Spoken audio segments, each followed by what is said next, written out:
Bagaimana caranya untuk Tuhan menyelamatkan manusia? Dia harus jadi manusia.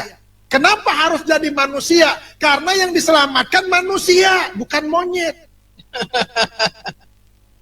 Kalau yang diselamatkan monyet, ya otomatis dia harus jadi monyet dengan bahasa monyet.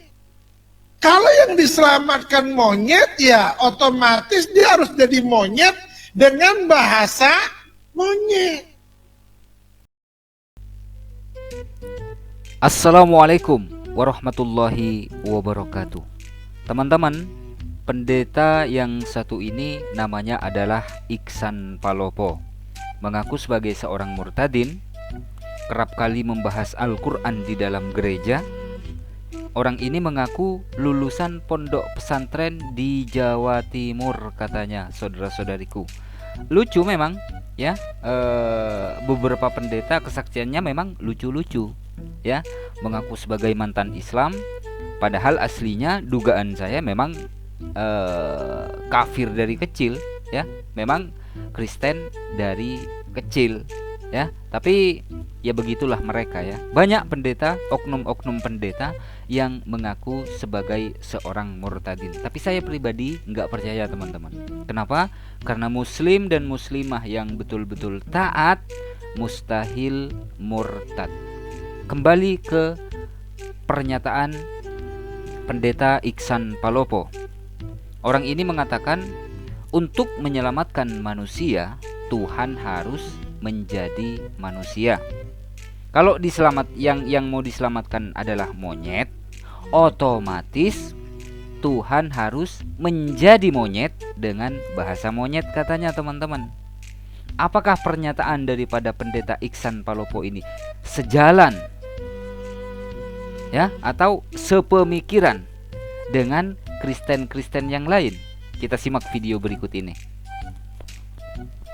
Tapi ketika Anda mengatakan Allah menyelamatkan dengan cara menjadi manusia, ini salah doktrin, ini penipuan publik, ini penyesatan.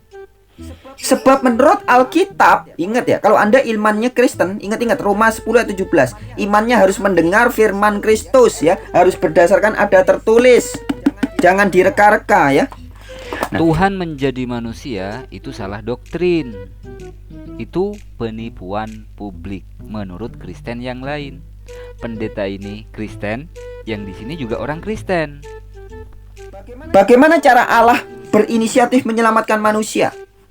Di Yohanes 3 ayat 16 sudah dikatakan, karena begitu besar kasih Allah akan dunia ini, maka ia mengaruniakan anaknya. Jadi yang datang itu anaknya, utusannya. Ayat 17 dikatakan Allah mengutus anaknya. Saya tambahin ayat bonus, Ibrani pasal 1 ayat 1 sampai 2. Saya bacain ya. Teman-teman buka itu Alkitabnya. Setelah pada zaman dahulu Allah berulang kali dalam berbagai cara berbicara kepada nenek moyang kita dengan perantaraan nabi-nabi. Jadi zaman dulu Allah berusaha menyelamatkan manusia dengan perantaraan apa? Nabi-nabi. Kalau kita baca kitab Perjanjian Lama lebih jauh, ada juga Allah mengirim hakim-hakim, imam-imam, raja-raja, mengirim malaikat. Ya, ayat 2. Maka pada zaman akhir ini ia telah berbicara kepada kita dengan perantaraan anaknya, yang telah ia tetapkan sebagai yang berhak menerima segala yang ada. Dengan perantaraan siapa? Anaknya. Dengan apa? Dengan perantaraan. Jadi yang datang menyelamatkan manusia tuh si perantara, bukan Allah sendiri datang menjelma jadi manusia, bukan. Nih saya kasih tambahan bonus lagi. 1 Timotius 2 ayat 5. Karena Allah itu Esa, God is one, Allah itu satu, dan satu atau Esa pula, dia yang menjadi perantara antara Allah dan manusia, yaitu manusia Kristus Yesus.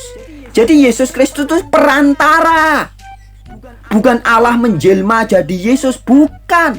Yesus itu utusan. Yesus itu utusan. Makanya kan teman-teman, saya terkadang miris ya dengan oknum-oknum pendeta ya, yang khotbah di gereja, yang terkadang mereka membahas Al-Quran Isa itu begini, begitu, begini, begitu, dan lain sebagainya gitu kan. Mereka sok-sokan mau membahas Al-Quran, sok-sokan loncat pagar ke agama orang lain, ya. Tapi oknum-oknum pendeta tersebut itu lupa berkaca.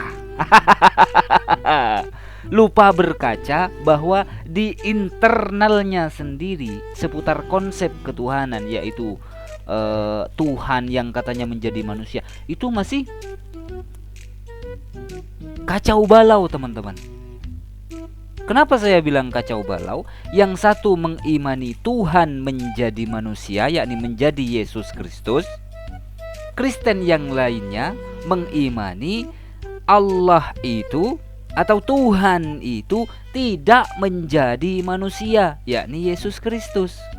Seharusnya oknum-oknum pendeta yang kerap kali membahas Al-Quran, ya, membahas hadis, janganlah dulu loncat pagar.